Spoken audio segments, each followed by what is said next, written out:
Hi, I'm Sarah McIntyre. And I'm Philip Reeve, and this is our new book, Adventuremice, Mice on the Moon. Yay! It's about what happens when Pedro and his friends get blasted into space on an unlikely space rocket, and they find their way to the moon.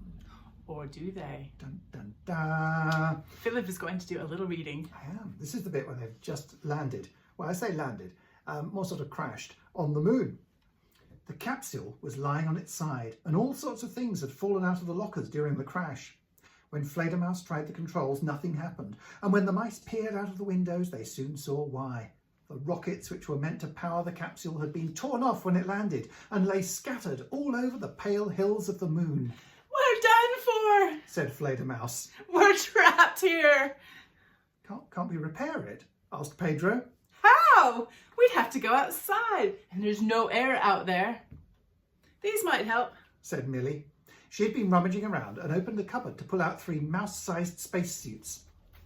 The mice put the suits on, and Uncle Bernie told them where to find the Mouse Island's flag in one of the lockers.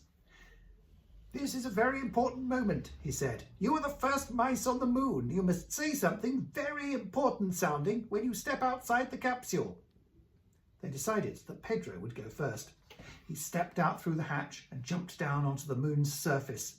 It took him a long time to reach the ground, for he weighed no more than a feather here. When he landed, a cloud of glittery dust rose up around him. He said. He couldn't think of anything important sounding to say.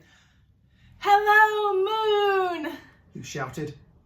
Fledermaus jumped down next, then Millie, holding the Mouse Island's flag. She planted it in the dust, and Fledermaus scratched a message on a rock beside it. "Mice from Earth landed here. We came by accident for all mouse kind." "Now," said Millie, "let's see if we can repair the capsule." They looked around them and their spirits sank. The rockets were scattered far and wide across the hills of the moon. The capsule itself was so badly battered that even if they could find a way to fix the rockets onto it, it would probably fall apart when they tried to take off. They sat down to think. They were sad and tired and terribly far from home.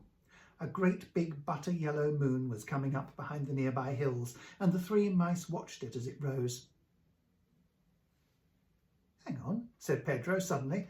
"If we're on the moon, how can we be looking at the moon?" "But if we're not on the moon," said Millie. "where are we?" "Ooh," "We're on the mini-moon, of course," said a cheerful voice. And they turned. Just behind them, sitting cross-legged on a pile of rocks, was another mouse. She wore a purple spacesuit and had a merry twinkle in her eye. "Who's that?" Who's that? Well, if you want to find out, you'll have to read Adventuremice, Mice on the Moon. Adventuremice.